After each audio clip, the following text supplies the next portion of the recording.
पढ़ेंगे उत्प्रेरण का वर्गीकरण। तो हम अध्ययन के सुविधा के आधार से उत्प्रेरण को दो कंडीशन लेके चलेंगे। एक है भौतिक अवस्था के आधार पर उत्प्रेरण का वर्गीकरण और दूसरा है कार्य विधि के आधार पर उत्प्रेरण का वर्गीकरण। तो भौतिक अवस्था के आधार पर उत्प्रेरण दो प्रकार के होते हैं,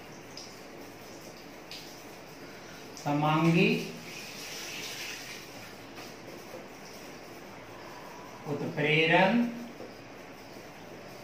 और दूसरा विसमांगी उत्प्रेरण। तो भौतिक अवस्था के आधार पर उत्प्रेरण दो प्रकार के, समांगी उत्प्रेरण और विसमांगी उत्प्रेरण। और काल विधि के आधार पर धनात्मक उत्प्रेरण, दूसरा ऋणात्मक उत्प्रेरण, तीसरा स्व उत्प्रेरण, चौथा प्रेरित उत्प्रेरण, पांचवा वर्धक और छठा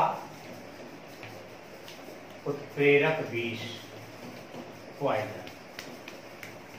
देखिए ये था उत्प्रेरण का वर्गीकरण। तो भौतिक अवस्था के आधार पर उत्प्रेरण दो प्रकार के, समांगी उत्प्रेरण, विसमांगी उत्प्रेरण। काल विधि के आधार पर ये उत्प्रेरण धनात्मक, ऋणात्मक, प्रेरित, वर्धक और उत्प्रेरक विष। अब इसमें से हम एक एक लेके चलते हैं, ध्यान दीजिएगा।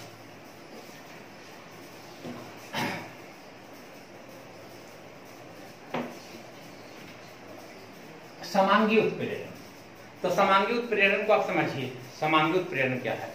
तो यहाँ तीन कंडीशन है, ध्यान दीजिएगा। समांगी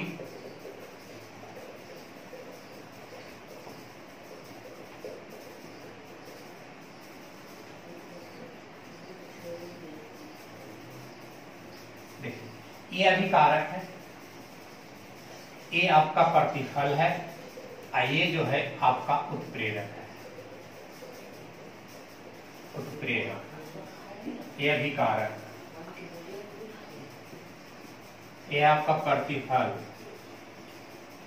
अब समझ लो कि वैसा उत्प्रेरण प्रक्रिया जिसमें अभिकारक, प्रतिफल और उत्प्रेरक तीनों एक ही भौतिक अवस्था में हो। भौतिक अवस्था तो आप पढ़े होंगे, ठोस, द्रव और गैस।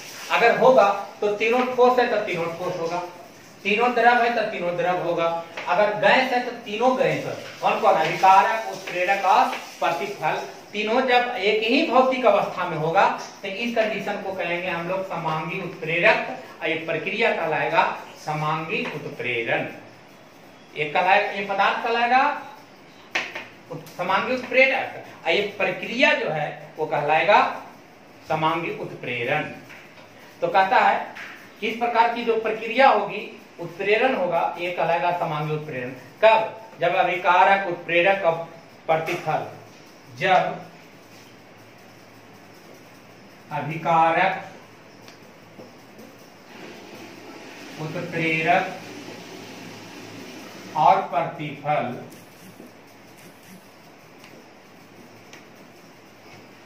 तीनों एक ही भौतिक अवस्था में हो।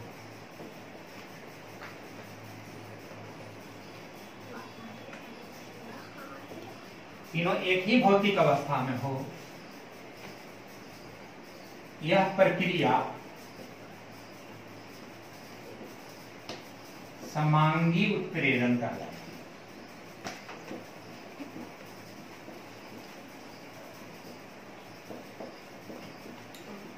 जैसे अब ध्यान दीजिएगा, SO2 किस अवस्था में? गैस की अवस्था में, प्लस O2 किस अवस्था में? गैस की अवस्था में। अभिक्रिया किया किसकी उपस्थिति में? NO की उपस्थिति में। NO उत्प्रेरक का कार्य कर रहा है, ये भी किस अवस्था में? गैस की अवस्था में। जब SO2, O2 और NO अभिक्रिया करेगा तो तो बनाएगा SO3, ये भी गैसीय अवस्था में। तीनों देखिए ध्यान दीजिएगा, तीनों गैसीय अवस्था में है, तब ये बनाया कौन, SO3। अब ये उत्प्रेरक क्या करेगा, अभिक्रिया के दर को या तो बढ़ा सकता है या तो अभिक्रिया के दर को घटा सकता है। कैसे, अब NO के ऊपर ये दोनों आके आपस में चिपकेगा, अधिशोषित होगा। अधिशोषित होगा तो जैसे अधिशोषित होगा तो उसमें क्षेपीय अभिक्रिया होगी, उसमें क्षेपीय अभिक्रिया होगी तो उससे ऊर्जा का बाहर निकलेगा, ऊर्जा बाहर निकलेगा तो इसके बॉन्ड होंगे तो कमजोर हो जाएंगे, और कमजोर हो जाएंगे जिसके कारण NO की उपस्थिति में अभिक्रिया फास्ट करके अब बना देगा कौन, SO3। बाकी इसको बैलेंस करना आपका कार्य है, बैलेंस कर लीजिएगा। तो इस प्रकार ये कहलाएगा समांगी उत्प्रेरक। अब हम लोग देखते हैं विसमांगी उत्प्रेरक।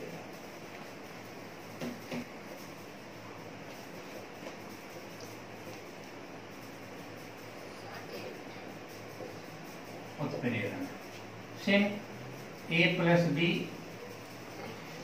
यहाँ C था, यहाँ बनाएगा D प्लस E। मान लीजिए यह विकारक, यह प्रतिफल और यह उत्प्रेरक। तो जब अभिकारक, प्रतिफल और उत्प्रेरक तीनों में से किसी की भी अवस्था चेंज हो जाए, एक अवस्था को लागू ना करे, एक ठोस हो तो द्रव हो तो गैस हो तो गैस हो तो द्रव हो तो ठोस हो, कोई अलग अलग भौतिक अवस्थाओं का प्रतिपादन करे, अलग अलग भौतिक अवस्था से कोई भी एक बिलोंग्स करे, तो इस कंडीशन में इसको कहते हैं विसमांग उत्प्रेरक। वैसी अभिक्रिया जिसमें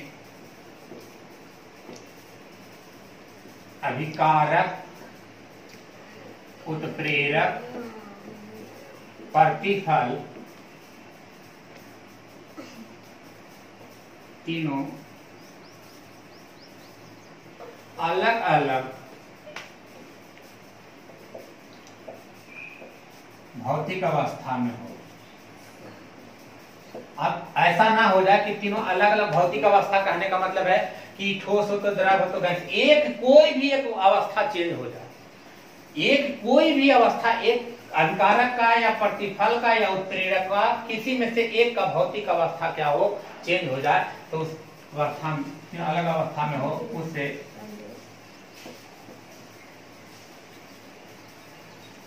में हो, इस प्रक्रिया को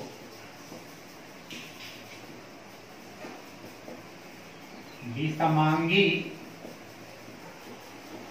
उत्प्रेरण कहते हैं।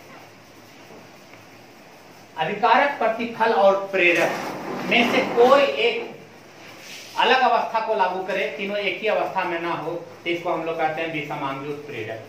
जैसे ध्यान दीजिएगा N2 प्लस H2, अब बताइए E किस अवस्था में, गैस की अवस्था में, E भी किस अवस्था में, गैस की अवस्था में।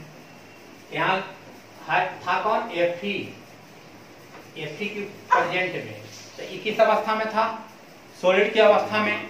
अभी बनाया कौन, NH3 किस अवस्था में, ये गैसीय अवस्था में है। तो आप बताइए N2 प्लस H2 बनाया NH3, अब ये गैस, ये गैस, ये आपका आ गया उत्प्रेरक सॉलिड। तो इस प्रकार एक अवस्था चेंज हो गया कि नहीं, तो इस कंडीशन में इसको कहेंगे हम लोग विसमांगी उत्प्रेरण। इस प्रकार आपका भौतिक अवस्था के आधार पर उत्प्रेरक का जो वर्गीकरण था वो आपका समाप्त हुआ।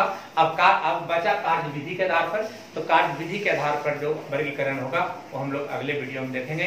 तब तक के लिए धन्यवाद। अब आप लोग जो चैनल को देख रहे हैं उसको जरूर से जरूर लाइक, कमेंट और सब्सक्राइब करेंगे मेरे दोस्तों, क्योंकि ये वीडियो बनाने में बहुत ही मेहनत लगता है। लाइक, सब्सक्राइब जरूर करेंगे और दोस्तों के पास जरूर शेयर करेंगे। धन्यवाद।